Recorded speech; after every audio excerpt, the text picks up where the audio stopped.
আমার পরম আদরের স্নেহধন্য শিক্ষার্থীবৃন্দ, সম্মানিত অভিভাবক মণ্ডলী, শ্রদ্ধাভাজন ব্যক্তিবর্গ, যারা ঘরে বসে Nishindara Fakiruddin school and college আয়োজিত অনলাইন ক্লাস উপভোগ করছেন, তাদের সবার প্রতি রইল আমার হৃদয় নিংড়ানো আন্তরিক শুভেচ্ছা ও অভিনন্দন। শিক্ষার্থী বন্ধুরা, কেমন আছো তোমরা? নিশ্চয়ই ভালো আছো। আমিও ভালো আছি সৃষ্টিকর্তার ইচ্ছায়। শিক্ষার্থী বন্ধুরা, আমরা আজকে নবম ও দশম শ্রেণীর বাংলা প্রথম পত্রের কবিতাংশের কবিতা কপোতাক্ষ নদ নিয়ে তোমাদের সঙ্গে আলোচনায় যুক্ত হচ্ছি। শিক্ষার্থী বন্ধুরা, তোমরা জানো কপোতাক্ষ নদ মাইকেল মধুসূদনের একটি বিখ্যাত কবিতা। আমরা মাইকেল মধুসূদন দত্ত জীবন সম্পর্কে একটু জানতে চাই। তা হলো, বাংলা সাহিত্য গগনে যে কজন কবি তার নিজস্ব মেধা ও মননে বাংলা কবিতা ভাণ্ডারকে করেছেন সমৃদ্ধ, তার মধ্যে অন্যতম হচ্ছে মাইকেল মধুসূদন দত্ত। শিক্ষার্থী বন্ধুরা, বাংলা কবিতায় সনেটের প্রবর্তন করেছেন মাইকেল মধুসূদন দত্ত। সনেট কবিতার অনুপম সনেট লিখতে তিনি সক্ষম হয়েছেন। আর মাইকেল মধুসূদন দত্ত ছিলেন অত্যন্ত উচ্চভিলাষী। তাই উচ্চভিলাষিতার কারণে যশ ও খ্যাতির লোভে তিনি বিখ্যাত হওয়ার জন্য তিনি স্বভাষা এবং মাতৃভূমি ত্যাগ করেছিলেন। কিন্তু শেষ অবধি তার সে মনের ইচ্ছা পূর্ণ হয়নি। শিক্ষার্থী বন্ধুরা, অবশেষে তিনি দগ্ধ হয়েছেন, তিনি অনুতপ্ত হয়েছেন তার মাতৃভূমির জন্য। তো শিক্ষার্থী বন্ধুরা, আমরা আজকে এই কবিতাটি কেন পড়ব? সরকার কর্তৃক প্রদত্ত যে অ্যাসাইনমেন্ট, সেই অ্যাসাইনমেন্টে এই কবিতাটি অন্তর্ভুক্ত করা হয়েছে। তাই কবিতাটি অত্যন্ত গুরুত্বপূর্ণ এবং মনোযোগ সহকারে তোমরা দেখবে। আর কবিতাটি অসাধারণ একটি কবিতা, ভালো লাগবে তোমাদের। শিক্ষার্থী বন্ধুরা, আমরা চলো কবি পরিচিতিতে যাই। শিক্ষার্থী বন্ধুরা, দেখো, কপোতাক্ষ নদ। কবি মাইকেল মধুসূদন দত্ত। জন্মসাল 1824 খ্রিস্টাব্দের 25 জানুয়ারি যশোর জেলার সাগরদাড়ি গ্রামে। মৃত্যুবরণ 1873 খ্রিস্টাব্দের 29 জুন। খ্রিস্ট ধর্মগ্রহণ 1843 খ্রিস্টাব্দে মাত্র 19 বছর বয়সে নামের শেষে মাইকেল উপাধি যুক্ত হয়। বিশেষ সাহিত্য: অমর কীর্তি, মেঘনাদ বধ কাব্য, অন্যান্য কাব্য, তিলোত্তমা সম্ভব কাব্য, বীরাঙ্গনা কাব্য, ব্রজাঙ্গনা কাব্য, চতুর্দশপদী কবিতাবলী, নাটক, কৃষ্ণকুমারী, শর্মিষ্ঠা, পদ্মাবতী। প্রহসন: একই কি বলে সভ্যতা, বড়ু শালিকের ঘাড়েরও বিশেষ খ্যাতি, অমৃতাক্ষর ছন্দ ও বাংলা সনেটের প্রবর্তক। শিক্ষার্থী বন্ধুরা, বিশেষ খ্যাতি, তার খেতাব অমৃতাক্ষর ছন্দের প্রবর্তক এবং বাংলা সনেটের প্রবর্তক করেছেন। উৎস: কপোতাক্ষ নদ কবিতাটি চতুর্দশপদী কবিতা থেকে সংগৃহীত। শিক্ষার্থী বন্ধুরা, আমরা কবি পরিচিতি পড়লাম। এবার কপোতাক্ষ নদ সনেট কবিতা হিসাবে কতটুকু সার্থক আমরা একটু দেখে নেই। কবি কি বলতে চেয়েছেন? অষ্টকে কবির ভাবের প্রবর্তনা। ভাবের প্রবর্তনা বলতে কবি কি বুঝিয়েছেন, কবি কি বলতে চান, তার মনের ইচ্ছাটা কি, সেটাকে বলা হচ্ছে ভাবের প্রবর্তনা। অষ্টক অর্থাৎ প্রথম 8 লাইনে কি বলেছেন কবি? শিক্ষার্থী বন্ধুরা, বাংলা সাহিত্যের রেনেসাঁ যুগের প্রবাদ পুরুষ মাইকেল মধুসূদন দত্ত। স্বদেশ প্রেমমূলক সনেট কপোতাক্ষ নদ তার অনন্য সাধারণ সৃষ্টি। কবি হৃদয় অলিন্দে বিরহ বেদনার লীনৎক্ষেপ যেন কবিতাটি। পাশ্চাত্য সাহিত্যে বড় হবার অপরিসীম মোহে মধুকবি ত্যাগ করেন স্বদেশ, স্বভাষা ও তার লাগামহীন ব্যগ্র আকাঙ্ক্ষার অপমৃত্যু ঘটে। ব্যর্থ পরিণাম তাকে নিক্ষেপ করে স্মৃতির দুঃসহ বেদনার সাগরে। জননী জন্মভূমি স্বর্গাদপি গরীয়সী, মা মাতৃভূমি স্বর্গের চেয়ে পবিত্র। স্বদেশের প্রতি মানুষের দুর্বলতা চিরন্তন। মানুষ মূল পথ থেকে সরে গিয়ে যে পথে অনুসরণ করুক না কেন, জন্মভূমির প্রতি তার একটা আকুলতা শেষ পর্যন্ত তাকে বশ করে বসে। মাতৃভূমি যেন প্রত্যেকটি মানুষকে বিনে সুতোয় মালার মতো একটি ধ্রুব ভালোবাসার বন্ধনে আবদ্ধ করতে চায়। মানুষের এই ভালোবাসা ও দুর্বলতার প্রকাশ ঘটে স্বদেশের কোনো হৃদয়গ্রাহী বস্তুকে অবলম্বন করে। যশোর জেলার সাগরদাড়ি নামক একটি ছায়াঘেরা পাখি ডাকা কোলাহল মুখর গ্রামে কবির জন্ম। এই মায়াবী গ্রামের পাশ দিয়ে বয়ে গেছে কপোতাক্ষ নদ। এই কপোতাক্ষ নদ যেন কবির বাল্যবন্ধু। জীবনের শুরুতে অনেকটা সময় অতিবাহিত করেছেন কবি এই নদের সান্নিধ্যে। এ নদকে ঘিরে রয়েছে কবির আনন্দঘন ও বেদনাবিধুর অনেক স্মৃতি। আর এ কারণে প্রবাদ জীবনে প্রতিটি মুহূর্ত কবি কপোতাক্ষ নদের কথা স্মরণ করেছেন। কপোতাক্ষের সেই স্রোতের মায়ামন্ত্র ধ্বনি আজও কবির কাছে ধ্বনিত হয়। কবি বহু দেশ ভ্রমণ করেছেন, বহু নদ নদী অবলোকন করেছেন এবং বহু সুপেয় পানীয় পান করেছেন, কিন্তু স্বদেশের কপোতাক্ষ নদ এবং নদের বয়ে যাওয়া জলরাশি কেবল তার স্নেহের তৃষ্ণা মেটাতে পেরেছে। এ কারণেই কবি অনুশোচনায় বলেছেন, বহু দেশ দেখিয়াছি বহু নদদলে, কিন্তু এ স্নেহের তৃষ্ণা মিটে কার জলে। কপোতাক্ষ নদ কবিতায় কবি জন্মভূমিকে জননী রূপে এবং কপোতাক্ষ নদকে মাতৃভূমির দুগ্ধ স্রোতরূপী স্তন হিসেবে বর্ণনা করেছেন। বন্ধ করে দাও তো একটু। ভাবের পরিণতি। সুদূর ইউরোপে প্রবাদ জীবন যাপনী কবির স্বদেশপ্রীতি গভীর অনুরাগ উজ্জ্বল হয়ে ওঠে। তার হৃদয়ের অন্তর্দৃষ্টির তীব্র আলোয় স্বদেশের মহিমান্বিত রূপটি উদ্ভাসিত হয়। তখনই কবি হৃদয়ের আকুল আবেদন তার মাতৃভূমির প্রতি, রেখমা দাসের মনে এমিনতি করি পদে। প্রবাদ জীবনে কবি তৃষ্ণার্ত মনে কপোতাক্ষের স্মৃতিভারে ভারাক্রান্ত। স্বদেশে ফিরে আসার জন্য বারবার এই কবিতায় ধ্বনিত হয়েছে কবির করুণ আরতি। কিন্তু বিদেশে অবস্থানকারী কবি হয়তো বা আর কোনো দিন দেশে ফেরা হবে না। কবি নিজেকে সম্পূর্ণভাবে সমর্পণ করেছেন মাতৃভূমির পদতলে। কবির স্মৃতিচারণা ও শৈশবে ফিরে যাবার আকাঙ্ক্ষা আমাদের সামনে তার মাতৃভূমির প্রতি অত্যুজ্জ্বল দেশপ্রেমেরই বহিঃপ্রকাশ। কপোতাক্ষ নদের কাছে তার সবিনয় মিনতি বন্ধুভাবে তাকে তিনি স্নেহাদরে যেমন স্মরণ করেন, কপোতাক্ষ নদও যেন একইভাবে প্রেমভাবে তাকে সস্নেহে স্মরণ করে। কপোতাক্ষ নদ যেন তার স্বদেশের নিকট ব্যক্ত করে মধুকবির প্রবাদ জীবনেও গানে কবিতায় শৈশব কৈশোরের স্মৃতি বিজড়িত কপোতাক্ষ নদের কথা লিখেছেন। পরিশেষে কথা নিঃসন্দেহে প্রতীয়মান হয় যে কবির আবেগপ্রবণ স্বপ্নীল মন যেন কল্পনার পাখা মেলে মুক্ত বিহঙ্গের ন্যায় মাতৃভূমির কোলে উড়ে আসতে চায়। কবির স্মৃতির আঙিনায় ভেসে ওঠে বাংলার মুখ এবং বাংলার বুকে প্রবাহিত কপোতাক্ষ নদ। সনেটের সংজ্ঞা। সনেট বাংলা চতুর্দশপদী কবিতা হিসেবে পরিচিত। ইংরেজি সনেট শব্দটি ইতালীয় সনেটু শব্দ হতে উদ্ভূত।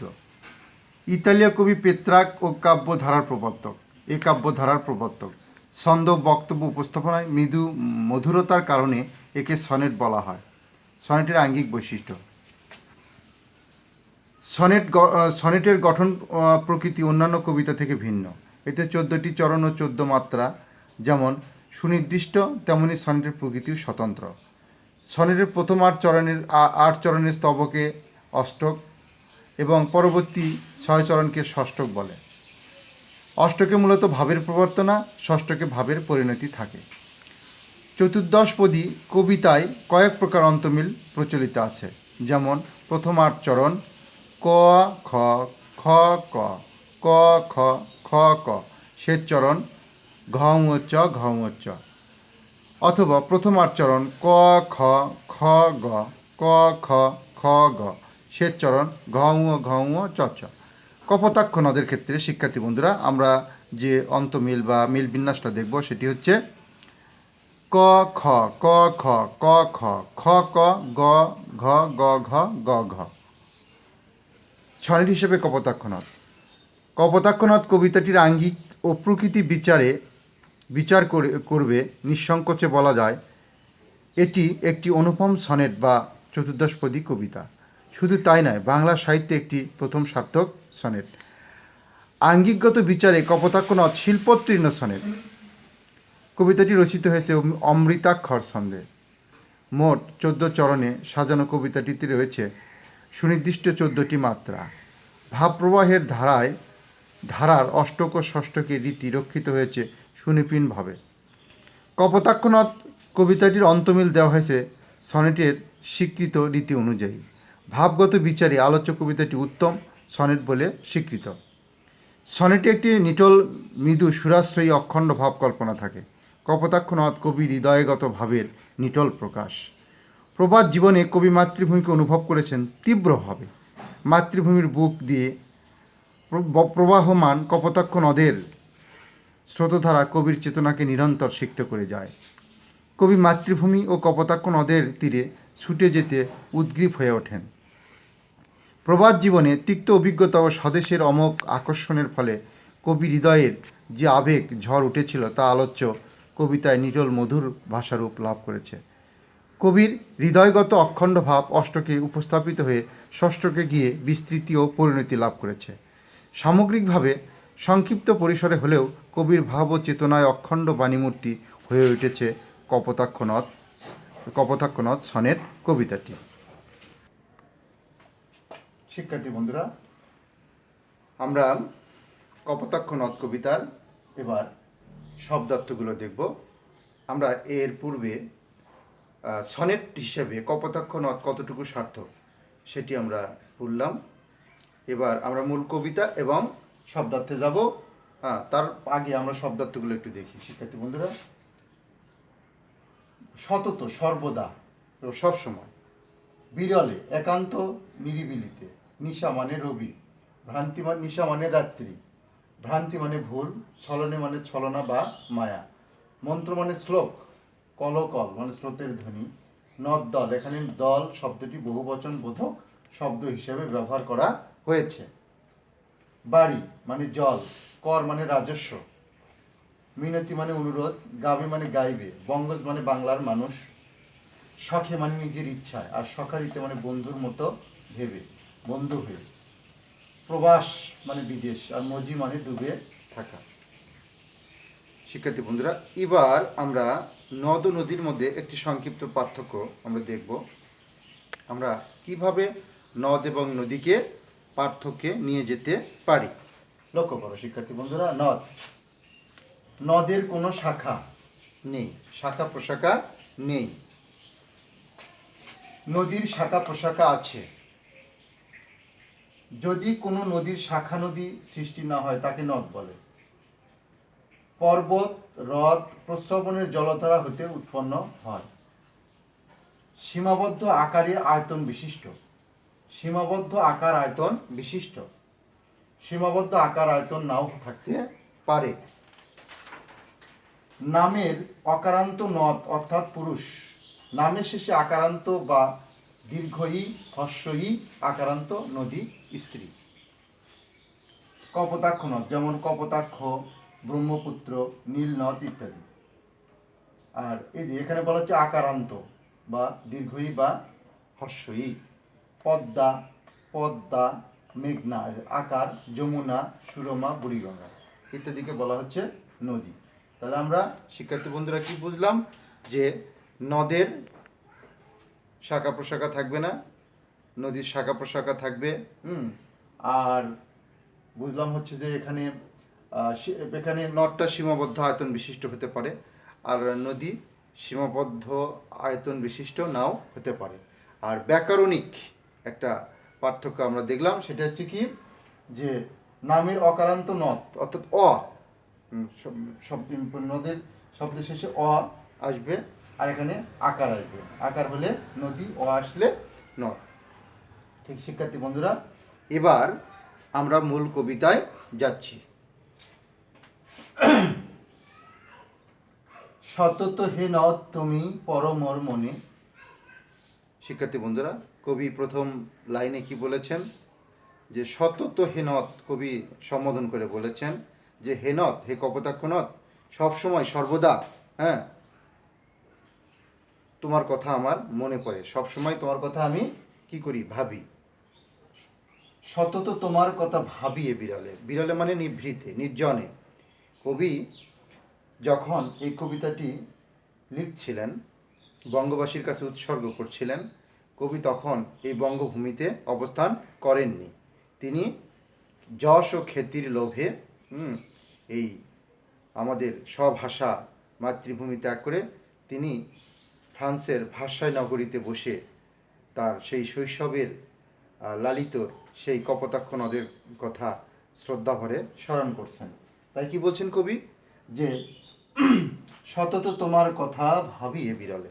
অর্থাৎ কবি বলছেন যে সবসময় আমি এই নির্জনে নীরবে তোমার কথা আমি ভাবি, মনে করি, স্মরণ করি। কিভাবে স্মরণ করেন? সতত যে মতি লোক নিশার স্বপনে শোনে মায়া মন্ত্র ধ্বনি তব কলকলে। শিক্ষার্থী বন্ধুরা, সতত মানে সব সময় আমরা মানুষ যেমন ঘুমের ঘোরে, নিশা মানে হচ্ছে ঘুম, নিশার স্বপনে মানে স্বপনে আমরা যেমন স্বপ্ন দেখি, ঠিক সেরকম সতত যেমতি, যেমন লোক নিশার স্বপনে শোনে মায়া মন্ত্রধ্বনি। মায়া মন্ত্রধ্বনি মানে আমাদের মন্ত্রের মতো অনেক কিছু আমরা দেখছি, ঘুম থেকে জেগে দেখি কিছুই নেই। মায়া মন্ত্র মানে মায়া, মায়া মানে অর্থাৎ মরীচিকা, আর যেটার কোনো অস্তিত্ব খুঁজে পাওয়া যায় না, তব কলকলে। অর্থাৎ কবি কপোতাক্ষ নদের যে স্রোতের কলকল ধ্বনি, সেই কলকল স্রোতের ধ্বনির আওয়াজ তিনি পাচ্ছেন, তার কানে লাগছে। কিভাবে? সতত, সবসময়, এবং সেটা তিনি মায়ামন্ত্র ধ্বনি বলেছেন। হ্যাঁ, যে তিনি বাস্তবে সেই স্রোতের ধ্বনির শুনতে পাচ্ছেন না, কিন্তু অনুভূতির কান দিয়ে কবি কপোতাক্ষ নদের, তার প্রিয় কপোতাক্ষ নদের স্রোতের কলকল ধ্বনি তিনি শুনতে পাচ্ছেন।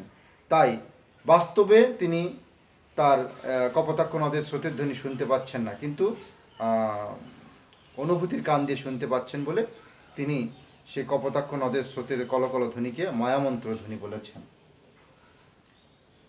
জুড়ায়ে কান আমি ভ্রান্তির ছলনে, ভ্রান্তির ছলে।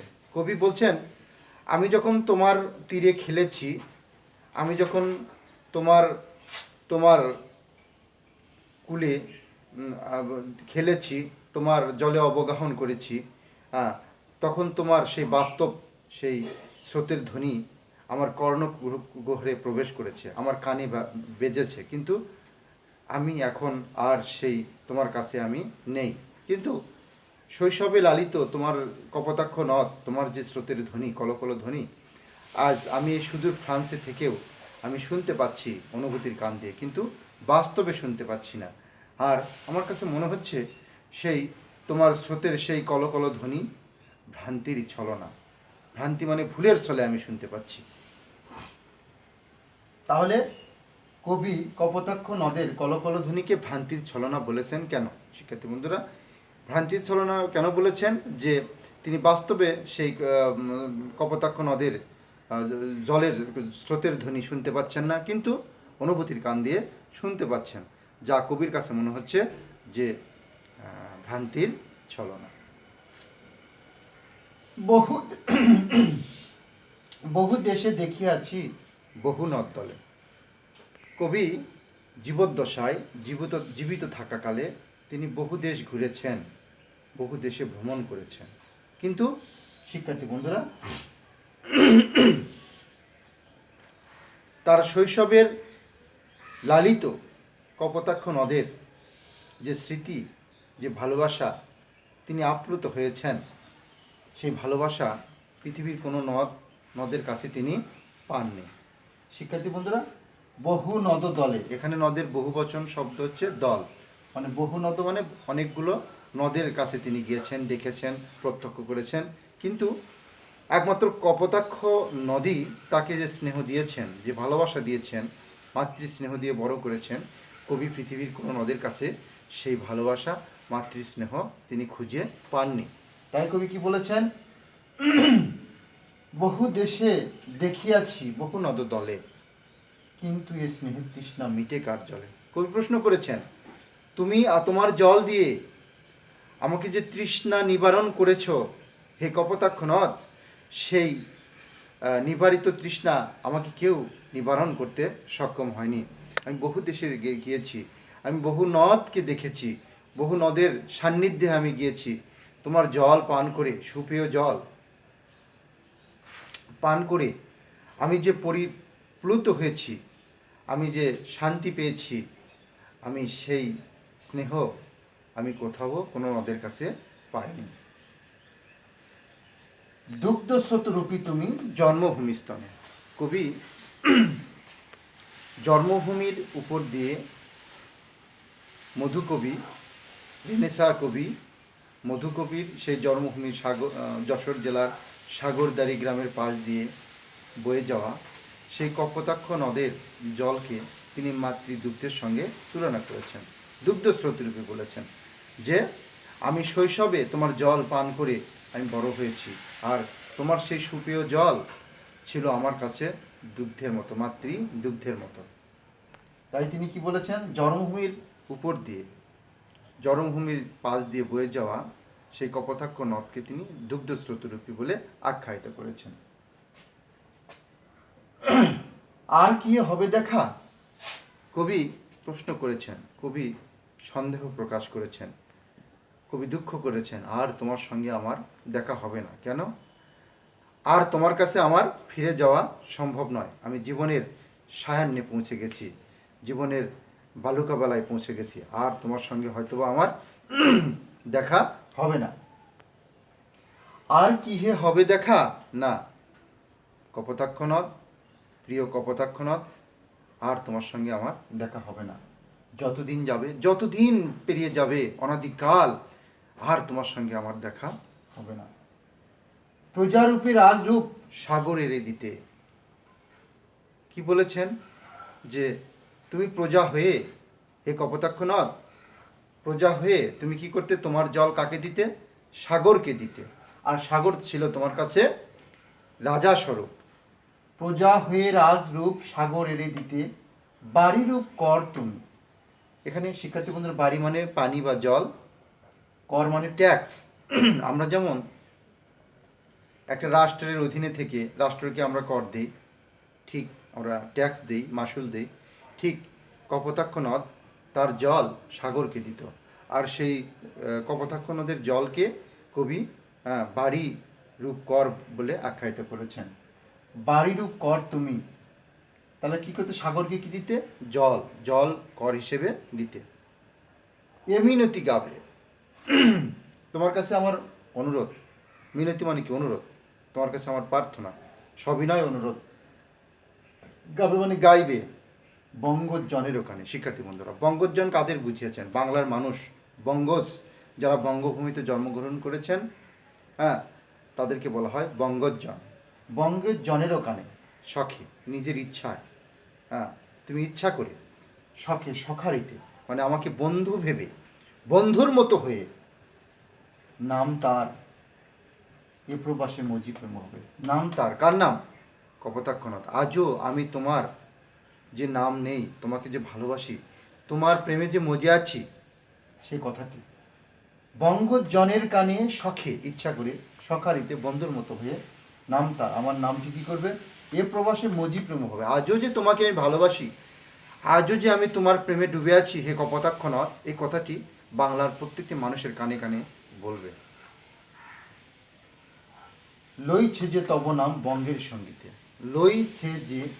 লইছে যে তব নাম, যে মানে এখানে কবি নিজে, তব নাম, তব মানে কপোতাক্ষ নদ, বঙ্গের সঙ্গীতে, বাংলার সঙ্গীতে ও গানে, অর্থাৎ কপোতাক্ষ নদের যে কলকল স্রোতের ধ্বনি, সেই সঙ্গীত, কলকল মুখরতা, কলকল স্রোতের যে মুখরতা, সেই মুখরতার সঙ্গীতে যেন কবির সেই অন্তর্দহন, কবির সে অনুতপ্ত জীবনের যে অব্যক্ত যে কথা, সেটি কি? যে হে কপোতাক্ষ নদ, আজও যে তোমাকে আমি ভালোবাসি, আজও যে তোমার প্রেমে আমি ডুবে আছি, সেই কথাটি তুমি অনাদিকাল পর্যন্ত বাংলার মানুষের কানে কানে গিয়ে বলবে যে আজও তোমাকে আমি ভুলিনি। শিক্ষার্থী বন্ধুরা, আমরা মূল কবিতা পাঠ শেষ করলাম। এবার আমরা এখানে মিল বিন্যাসটা আমরা দেখব। শিক্ষার্থী বন্ধুরা, মিল বিন্যাসটা দেখো, এটা অত্যন্ত গুরুত্বপূর্ণ। প্রথম হচ্ছে অষ্টক। প্রথম 8 লাইনকে আমরা বলেছি অষ্টক। তাহলে অষ্টকে কি দেখো? মনে, এই যে মনে, বিরলে, স্বপনে, কলকল ছলনে, দলে জলে স্তনে। শিক্ষার্থী বন্ধুরা, আমরা এই অষ্টকের 8 লাইনে যে শেষের যে ধ্বনিটি আছে, সেই ধ্বনিটিকে বলবো মিল বিন্যাস। শেষের ধ্বনির সাথে এই লাইনের ধ্বনি আর এই লাইনের ধ্বনির সাথে মিল বিন্যাসটাকে এখানে ধরা হয়েছে। নে, নে ক ধরা হয়েছে, লে খ ধরা হয়েছে, আবার নে ক ধরা হয়েছে, আবার লেকে কলকলে, লেকে খ ধরা হয়েছে, নেকে ক ধরা হয়েছে, লেকে খ ধরা হয়েছে, লেকে খ ধরা হয়েছে, নেকে ক ধরা হয়েছে। তাহলে আমরা যদি এই ধরা বর্ণগুলোকে, মিল বিন্যাসের এই ধরা বর্ণগুলোকে আমরা যদি সাজিয়ে লিখি শিক্ষার্থী বন্ধু, তাহলে কি হবে? ক খ ক খ ক খ খ ক। দেখো এখানে এই যে লে লে খ খ। শিক্ষার্থী বন্ধুরা, অষ্টক আমরা দেখলাম। তাহলে অষ্টকে আমরা কি দেখেছি? অষ্টকে হচ্ছে ভাবের প্রবর্তনা, মানে কবি তার মনের ইচ্ছাটা কি কি প্রকাশ করতে চাচ্ছেন, তিনি কি বলতে চাচ্ছেন, আর ভাবের পরিণতি হচ্ছে তার শেষ ইচ্ছা। এবার দেখো মিল বিন্যাস ষষ্ঠকে। যাবে, বে হচ্ছে গ, তে হচ্ছে ঘ, বে হচ্ছে গ, তে হচ্ছে ঘ, বে হচ্ছে গ, তে হচ্ছে ঘ। তাহলে ষষ্ঠকে কি? গ ঘ গ ঘ গ ঘ। শিক্ষার্থী বন্ধুরা, আমরা ষষ্ঠকে কি বলেছেন কবি? যে আমার শেষ ইচ্ছাটা কি। এবার আমরা যাব হচ্ছে বাড়ির কাজ। শিক্ষার্থী বন্ধুরা, অবশ্যই তোমরা এই বাড়ির কাজগুলো করবে। প্রয়োগ ও উচ্চতার দক্ষতার প্রশ্নের উত্তরের জন্য নিচে প্রদত্ত বিষয়ের কর্ম অনুশীলন করো। কবির স্মৃতিকাতরতার আবরণে তার যে অত্যুজ্জ্বল দেশপ্রেম প্রকাশিত হয়েছে তা বিশ্লেষণ করো। 10টি বাক্যে তোমরা লিখবে। সনেট হিসাবে কপোতাক্ষ নদ কবিতার সার্থকতা বিশ্লেষণ করো। শিক্ষার্থী বন্ধুরা, আমরা আজকের কবিতা পাঠ শেষ করলাম। তোমাদের জীবনের সর্বাঙ্গীন মঙ্গল কামনা করছি। তোমাদের ধন্যবাদ জানিয়ে আজকের পাঠ সমাপ্ত করছি। ধন্যবাদ সবাইকে।